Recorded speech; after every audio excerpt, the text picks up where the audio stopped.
Hey, what's up everyone? Hey, listen, it's been a long time since I made an update on the car. Not a lot going on, just a bunch of little things here and there. I was going to kind of show you guys what I've done. I've been fighting some heating problems. I went ahead and changed the thermostat out. And changed the thermostat, checked the hoses, and I think I got it perfect. I got myself a coolant tank that I've been missing off a guy on Craigslist. It's missing a cap, so I ordered a cap from LMR. And also the radiator cap itself was shot, so new cap and new thermostat. I think I put a 180 in there because I tested it on the stove and it opened up at about 190. So I think stock is 195. Anyways, this seems to be working. Took a little bit to get the air out. I was having still some overheating issues. Not overheating, it was just getting hot. It was never boiling over, but seemed to sort all of that out finally. So I've been driving it, and I'll show you get what you pay for with these crappy shifters.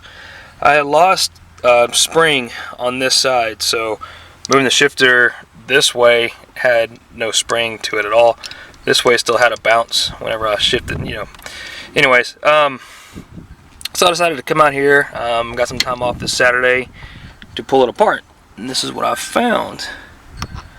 So notice that the contact point is just barely on the edge of that plunger. That plunger is supposed to lift up in the spring, and then when you screw that down on top of it, it creates tension on the spring. That's what gives it the replay. Anyways, I got some tweezers here. Hope it doesn't fall down anywhere into the transmission. I don't think it can because of that plate. But anyways, I hope I don't have to take the whole shifter off, but I've only driven it, I don't know, maybe 50 miles with this shifter, and that's what's happened. I ended up putting the stiff springs in it. That may have been why. The spring, you can see, is kind of, I don't know, it's been kind of marred a little bit on both ends, so it's got its tension still, but the problem is this piece here. I'm going to try to see if I can't fish it out with some tweezers.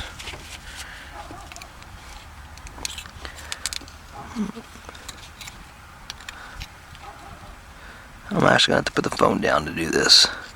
I'll try to get this out. We'll see. We'll take a look at this today real quick. And also, what else did I do? I put shocks in it. I found a guy selling some shocks. And I think they're KYB. But the stock shocks on this car were mismatched. This one over here was an air shock from the 80s. That one over there, I don't know, was some off-brand Monroe or something like that. I don't know what it was, but they were shot. So the back's got new shocks, and I timed the thing. So decided to check the timing on it. It's just little things I get to do here and there before Christmas time comes. And I know I'm going to be getting a lot of stuff for the car, like carpet, to complete the interior. But I did change the timing on it. Of course, pull the spout connector off down there. It's dangling right there. Pull the spout off, and had to get my kids' chalk on the timing marks down there so I can see it, and then put timing on number 1 there, and we timed it, and it ended up being, I think it ended up being something like 2 or 3 degrees. So I bumped that up to about 11. I'm going to try to maybe go to 12. I think 10 is factory on it. These cars will run 12 to 13 timing, base timing, and that sets the advance pretty high. But I've got premium fuel, and I got 93 octane in it right now, so I have it up to about 11 right now and heard no pinging. So it runs like a raped ape now. It's a little different, man. There's no way those gears are stock. I need to find out what gear ratio is in the back of that car now too. So I wanted to get 355, 373s in it. It feels like a 355. It may be a 308. That's what's on the housing, or 320 something. But you can't. I don't know if I can really trust what's on the housing markings. Let me actually have to do the old school turn wheel count revolution. Or better yet, I think what I'll do is I'll get my GPS and try to get an accurate timing of miles per hour, and then check the RPM, and then kind of just do the conversion online. Try to get an idea what the gear ratio is, because it runs pretty good, and I had no problem getting sideways in it in first gear. But anyways, so let's try to get this thing out, and I'll fix the shifter. maybe we can go for a ride. Yay. Okay, so I got this out with some tweezers. It's a little bit marred. It's not too bad. It's just cheap metal, guys. This is what you get, I guess, when you get these cheap Chinese ones. But yeah, you can kind of see it's barely had any contact. And if you look down in here, the problem is that the shifter, that rod, has no contact underneath the plunger to lift it up. So I'm guessing this whole rod is probably shifted this way into its bushing. So I'm going to take the other side out. We're going to take a look at both of them together with them off. See if there's not something I can possibly, hopefully do to correct this. Otherwise, this may be junk. I'm going to try to fix it though, because I did pay for it, and otherwise feels pretty good. So we'll see what we can do.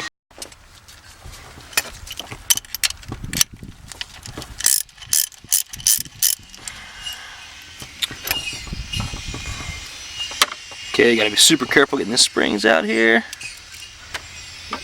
And the other plunger. Yeah, I can tell right now the rod is way over on this side. Alright guys, let's show you the problem. So there you have it. You should be able to see it even from this. The rod is slid all the way over to this side. Nothing on that side. So I don't know, I may have to take the shifter off. I'm going to try maybe to take these off here, pull this unit out so I can get to that ball, slide it over. Apparently it does not have a lock pin in it. And I think if I can find a way to lock that pin and keep it from sliding, we won't have any more issues.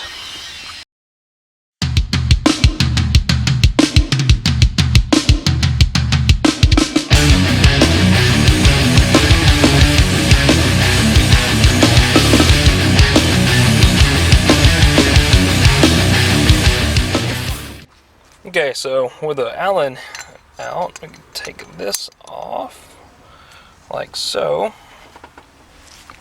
and get right down to the part that I need to get to here.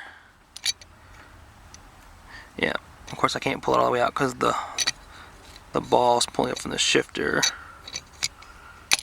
In fact, I may not want to do that, but I can at least get to the get to the pin here so I can pull this out.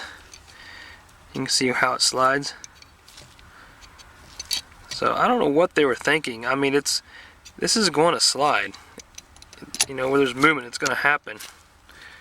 And not sure really the best way around this, except for taking the whole shifter off and drilling a hole in here, putting a set screw down there.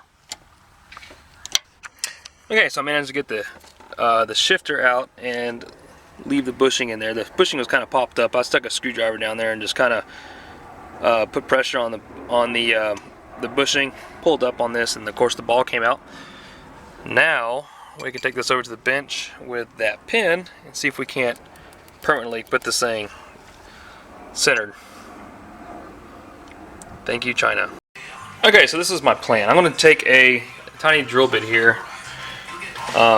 We're going to try to drill into this. This looks like, obviously it's chrome. We're going to see if we can't drill into the center here where the pin goes in, and then I'll try to find a cotter pin or something that I can push in there, shear off, and then that'll keep it from sliding around. I don't think it doesn't take much. You know, there's not a lot of side forces, so it's not, it's not going to take much, but anything but just a little pin there to keep this guy from sliding like this. So hopefully I can get a pin long enough, then slide this back in, keep drilling until that goes into the pin a little bit, and then we'll push a cotter pin in there or a lock pin, and then yeah, try to get it fixed.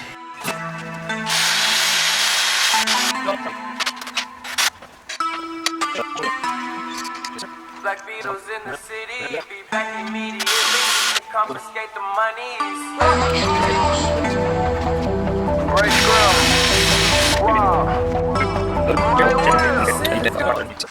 Okay, that ended up being a little bit too soft and small, so I drilled it out. You can see, drilled both sides out. I'm going to try this screw here. It's about the same size, and I am not a machine shop, as you can tell. The idea is just to get it in there and then grind off the top so it doesn't slide without breaking.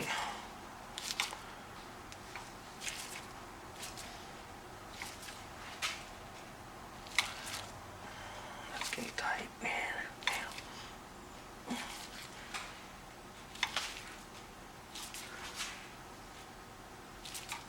I want to make sure I'm not about to snap the head off here. So I'm already in it. You can see it's nice and locked. So I'll screw it down as much as I can.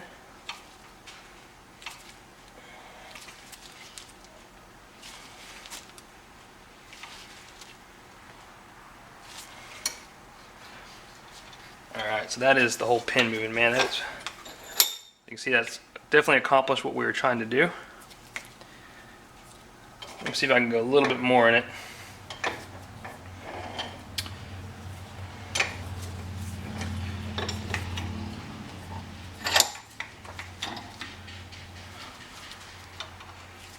Screw this down as much as I can before it bottoms out, which it did right there. It's not turning anymore. Cool. Okay, so that's a success. We're going to go ahead and I'll get the cutoff wheel and we'll grind this off. And then that should be a nice solid shifter. At least fix that issue. Who knows what'll break on it next, but yeah.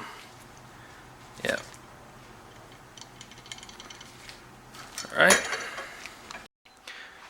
Okay, so dig around my junk drawer. I found this little really high thread, old school brass screw.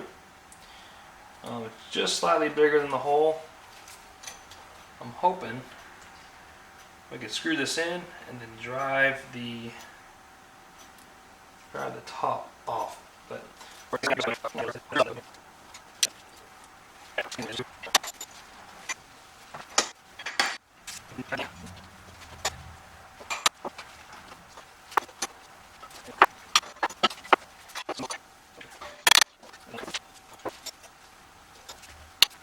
okay, that ended up being a little bit too soft and small, so I drilled it out. You can see, drill both sides out. I'm going to try this screw here. It's about the same size, and I am not a machine shop, as you can tell. The idea is just to get it in there and then grind off the top so it doesn't slide without breaking.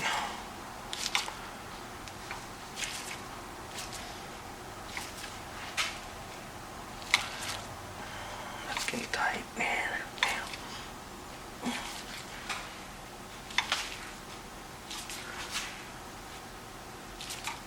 I want to make sure I'm not about to snap the head off here. So I'm already in it. You can see it's nice and locked. So I'll screw it down as much as I can.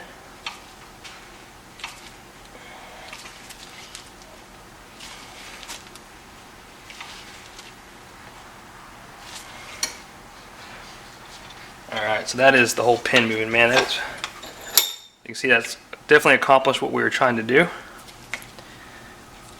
Let me see if I can go a little bit more in it.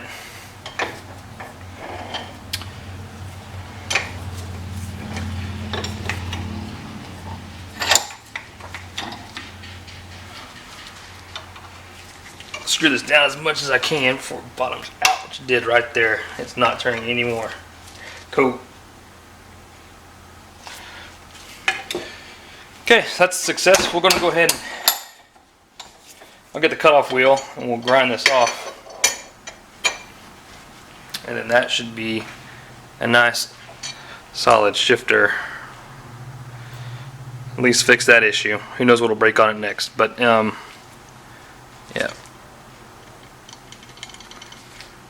Alright.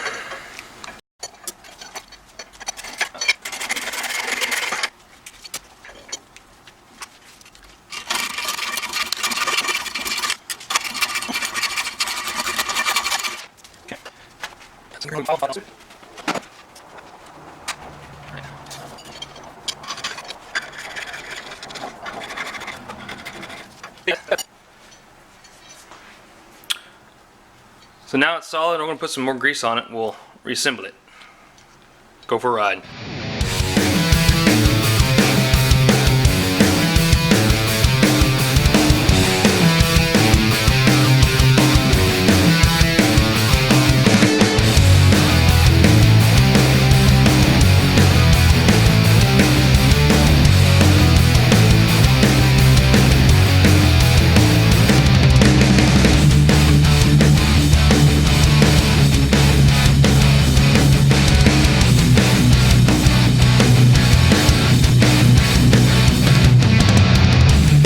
Here I've got a washer. I'm going to increase, I'll put it on the bottom of here, stack it up, hopefully increase the tension.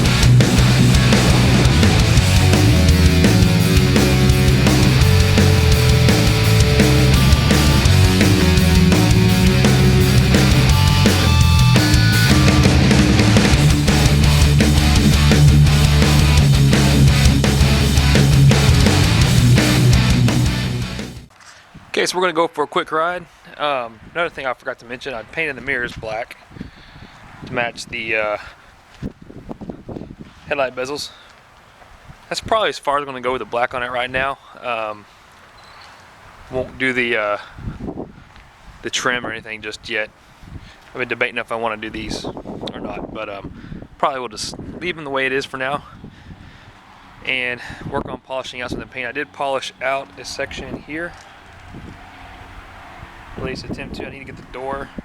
There was a blurry spot here, a really foggy spot that I was able to polish out. So you can see the door's not polished, but this section right here is, and a little bit of the fender is. So I don't know. I put some compound on it, and it seemed to polish up pretty good for as old as the paint is. So maybe later we'll do that. Another thing is I have a request online. I've got the wheels for trade right now for some basic pony wheels. Kind of want to sport the ponies until I get the 5 lugs conversion on. Once I get the 5 lug conversion, we'll do some, I don't know, man, FR 500s, something pretty cool like that. But yeah, so I've got the timing changed. I got new rear shocks. I've got the shifter changed or fixed, and we're gonna go take it for a run real quick. Dang, shifter's a lot stiffer.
Bad for a stock engine.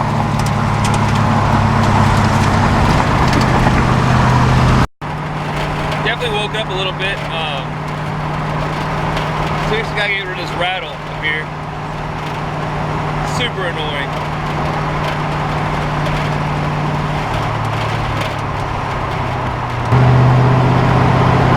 Shifter feels better, so I guess we fixed that. I know that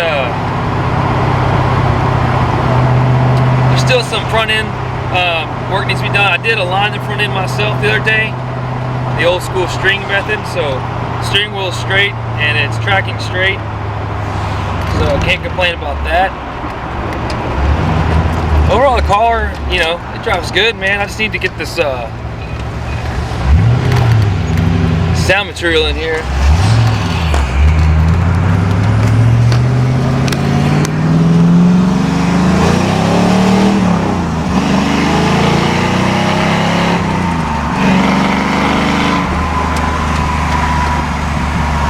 speedometer's off. Temperature's perfect. Especially as much as I'm dogging on it. It's driving pretty good, man. So I think that'll pretty much wrap up this video, guys. Up until next time, we got a lot of parts coming in for Christmas. So we should be putting the carpet in and having some fun doing that.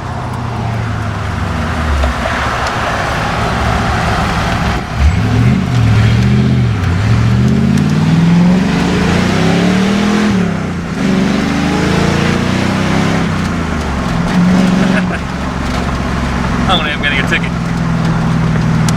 Anyways, that wraps it up. Thanks for watching. Make sure to subscribe and stay tuned. We got a lot more coming, especially with a 5-lug conversion, finishing up the interior with the carpet and sound deadening material. See you next time.